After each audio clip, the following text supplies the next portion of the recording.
Selamat pagi semua. Baiklah, di sini saya akan memperkenalkan diri saya terlebih dahulu. Perkenalkan, nama saya Devre Romi Sanjaya Siotang, biasa juga dipanggil dengan Epin. Saya merupakan mahasiswa dari Universitas Muhammadiyah Riau, Fakultas Hukum, jurusan Ilmu Hukum, dengan NIM 22070180. Di sini saya akan membuat video singkat untuk memenuhi tugas UTS saya dari mata kuliah Ilmu Negara dan dosen pengampu Bapak Ceni Berlian SH. Baiklah, di sini saya akan membahas tentang susunan negara. Apa sih yang dimaksud dengan susunan negara? Susunan negara ini ialah akan membicarakan bentuk-bentuk negara ditinjau dari segi susunannya. Negara, apabila ditinjau dari susunannya, akan menghasilkan dua kemungkinan bentuk susunan negara. Yang pertama itu adalah negara yang bersusunan tunggal yang disebut negara kesatuan. Yang kedua, negara yang bersusunan jamak yang disebut juga dengan federasi. Baiklah, di sini saya akan membahas yang pertama, yaitu adalah negara kesatuan. Negara kesatuan dapat pula disebut dengan negara unitaris. Apa sih teman-teman negara unitaris itu? Negara unitaris itu adalah negara yang ditinjau dari segi susunannya. Memanglah susunannya bersifat tunggal. Maksudnya negara kesatuan ini adalah negara yang tidak tersusun dari beberapa negara, melainkan hanya terdiri satu negara, sehingga tidak ada negara di dalam negara itu. Dengan demikian, dalam negara kesatuan hanya ada satu pemerintah, yaitu pemerintahan pusat yang mempunyai kekuasaan serta kewenangan tertinggi dalam bidang pemerintahan negara. Ditinjau dari segi sejarah ketatanegaraan serta ilmu negara, pada permulaan perkembangannya, yaitu dari zaman purba, zaman kuma, zaman abad pertengahan, zaman Renaissance, kemudian memasuki zaman hukum alam, baik abad 26 maupun abad 27.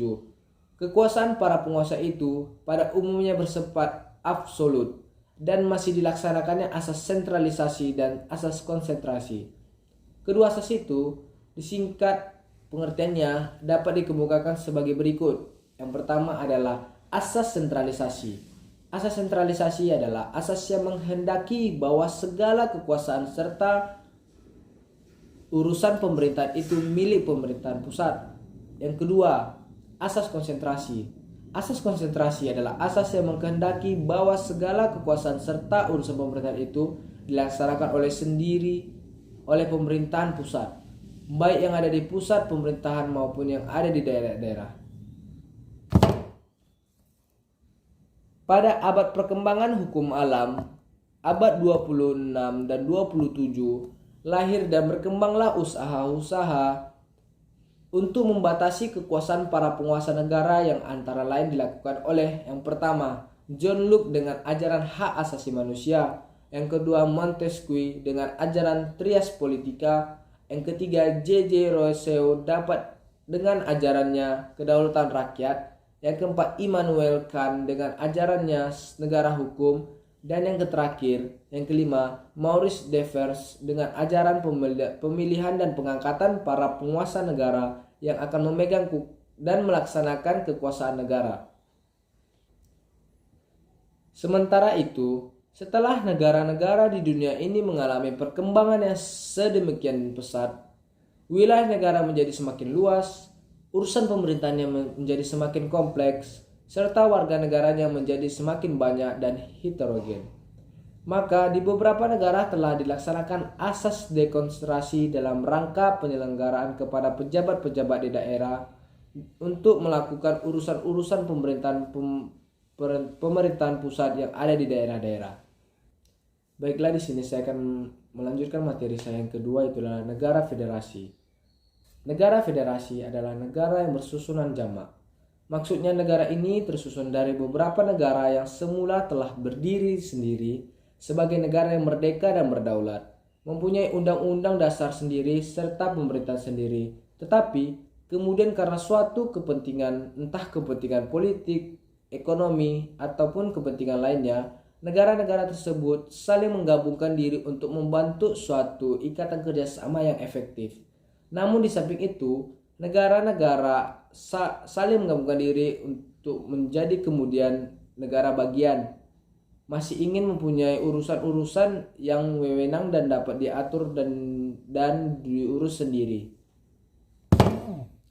Berdasarkan sifat hubungan ikatan kerjasama antar pemerintah negara federasi dengan pemerintah negara-negara bagian tersebut, maka negara itu dapat dibedakan menjadi dua, yaitu negara serikat dan perserikatan negara.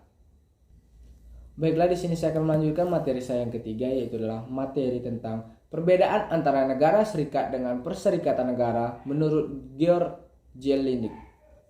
Georg Jelinek mengemukakan perbedaan antara negara serikat dengan perserikatan negara-negara tersebut. Lama sudah Jelinek meninjau dari berbagai sudut untuk mencari perbedaan tersebut. Maka beliau sudah mengemukakan bahwa pendapatnya tentang negara itu pada hakikatnya adalah merupakan suatu organisme yang mempunyai kehendak atau kemauan yang kemudian menjemak dalam bentuknya yang konkret berupa peraturan-peraturan negara atau undang-undang ataupun hukum. Apabila kedaulatan itu pada negara federal, jadi yang memegang kedaulatan itu adalah pemerintah federal atau pemerintah gabungannya, maka negara federal itu disebut dengan negara serikat. Sedangkan kalau kedaulatan itu masih tetap ada negara-negara bagian, maka negara federal yang demikian itu disebut perserikatan negara. Jadi seakan-akan sudah tegas, tinggal melihat saja ada pada siapakah kedaulatan itu, ada pada negara federalnya ataukah ada pada negara-negara bagian. Tetapi meskipun demikian, kiranya Kredenburg berpendapat menerima pendapat Jelen dengan tersebut, dengan mengajukan kelemahan pendapat Jelen tersebut sebagai berikut.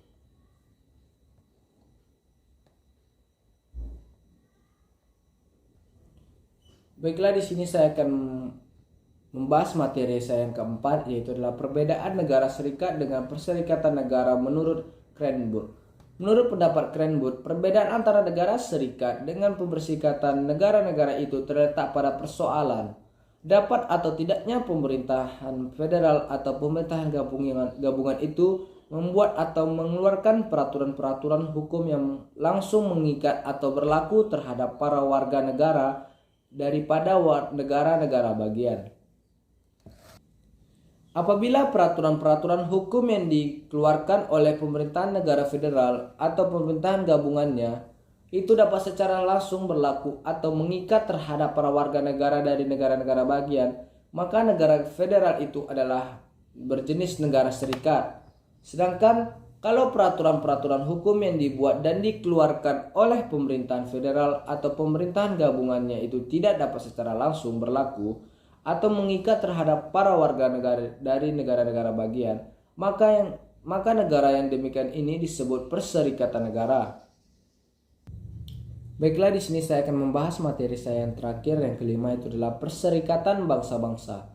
Liga bangsa-bangsa dulu dan perserikatan bangsa-bangsa sekarang pun merupakan subjek hukum seperti negara daripada hukum antar bangsa-bangsa. Perserikatan bangsa-bangsa yang ada di New York itu sesungguhnya bukanlah merupakan suatu negara, bukan pula merupakan perserikatan negara, melainkan adalah merupakan suatu organisasi internasional, organisasi antar bangsa-bangsa di mana tergabung negara-negara. Organisasi ini dikatakan berdasarkan atas the principle of the equality of all its members dan atas kooperatif. Dalam pasal 1 dari Piagam Perserikatan Bangsa-Bangsa disebutkan tentang maksud dan tujuan daripada organisasi itu tersendiri, yang mana hal itulah yang sesungguhnya mendorong untuk berdirinya perserikatan bangsa-bangsa. Tujuan tersebut adalah yang pertama, membebaskan manusia dari ancaman perang, jadi memelihara perdamaian dan keamanan internasional dan mengadakan perhubungan persahabatan antar bangsa-bangsa.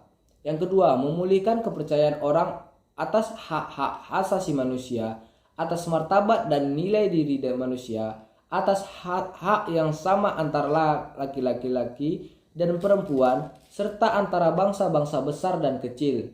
Yang ketiga, menetapkan syarat-syarat dengan mana dapat dipertahankan hak-hak serta disertai kewajiban-kewajiban yang timbul dari traktat-traktat serta dari sumber-sumber lain dari hukum antar bangsa. Yang terakhir, yang keempat, mendorong kemajuan sosial dan tingkat hidup ke arah yang lebih tinggi dalam kebebasan yang lebih besar. Negara-negara yang mengadakan perjanjian serta melahirkan piagam tersebut disebut original members.